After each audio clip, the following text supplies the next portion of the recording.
Alhamdulillah, wassalatu wassalamu ala rasulillah Sayyidina wa maulana Muhammad ibn Abdullah wa ala alihi wa sahbihi wa man tabi'ahu wa mawala. Ashhadu an la ilaha illallah wahdahu la syarika lah, wa ashhadu anna sayyidana Muhammadan abduhu wa rasuluhu la nabiyya ba'dah. Hadirin jamaah Jumat yang dimuliakan Allah subhanahu wa ta'ala, tepat pada tanggal 4 Maret 1924, 92 tahun yang lalu, dan hari ini kita jatuh pula pada tanggal 4 Maret 2016. Ada apa dengan 4 Maret? 4 Maret adalah hari pertama Kesultanan Turki Utsmani tidak lagi dipimpin oleh seorang khalifah, karena pada hari sebelumnya tanggal 3 Maret disitulah dilucut segala kekuasaan khilafah Islamiyah dari Sultan Turki terakhir. Maka pada tanggal 4 lah menjadi bersejarah bagi umat Islam. 92 tahun yang lalu Islam seperti anak ayam kehilangan induk, umat Islam seperti anak yatim kehilangan ayah, tidak lagi ada tempat mengadu. Maka sejak hari itu umat Islam diatur dengan berbagai macam aturan, dengan berbagai macam ikatan yang tidak lagi mengatasnamakan Al-Quran kalamullah, hadis Nabi Muhammad sallallahu alaihi wasallam. Maka Mustafa Kemal Atatürk yang menghancurkan kesultanan Islam itu mulai perlahan-lahan menggerogoti ajaran Islam.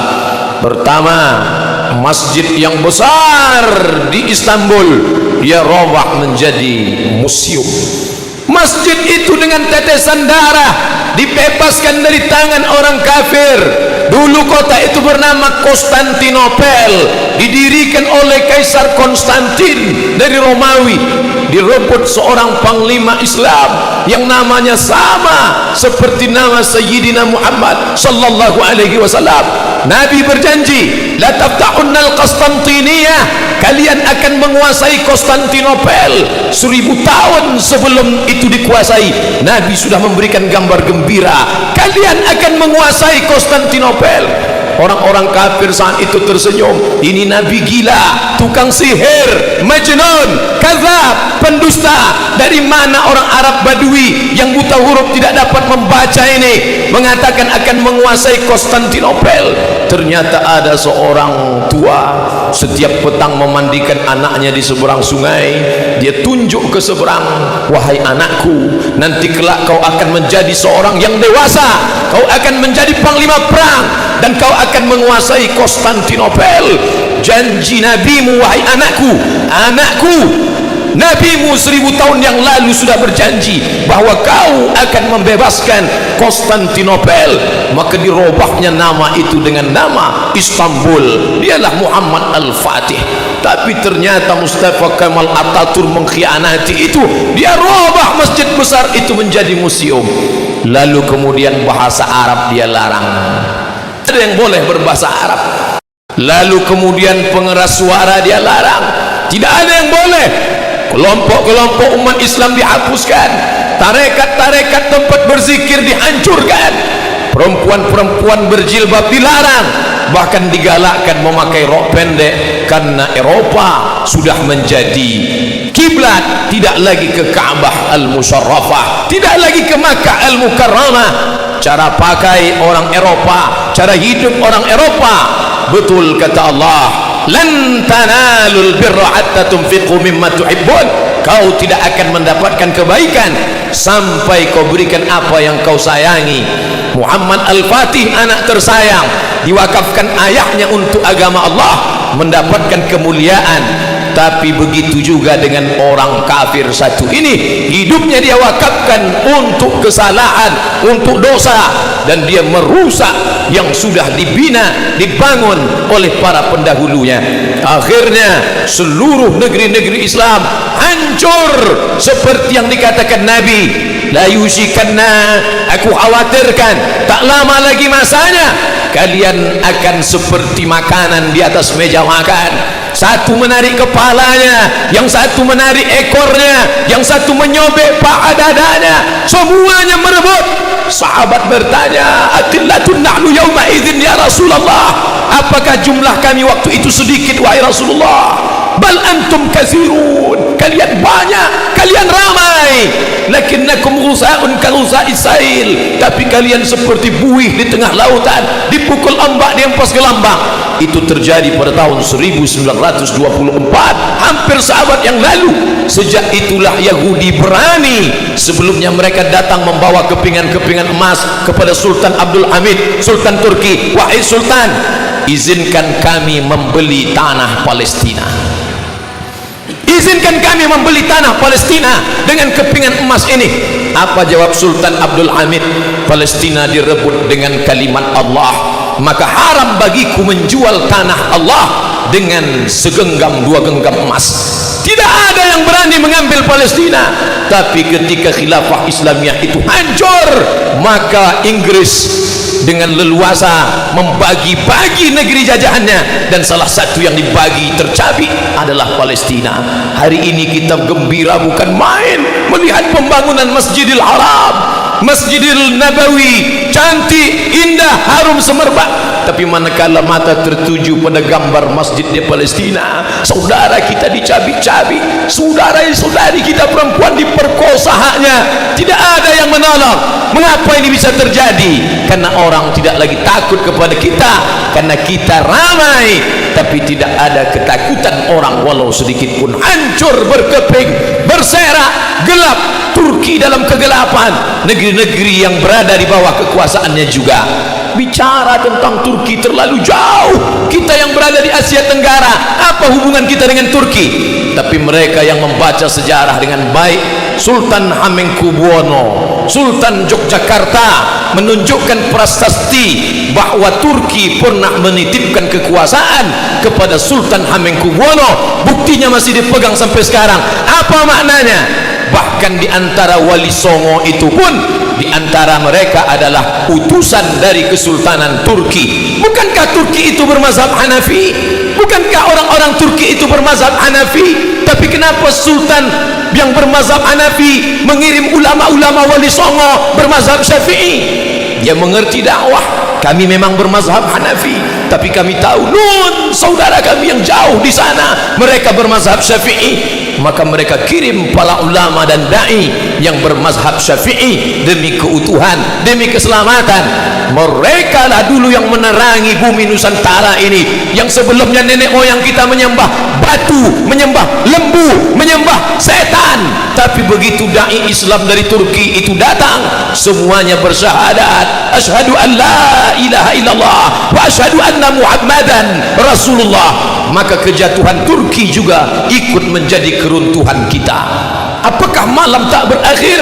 Tak tampakkah cahaya?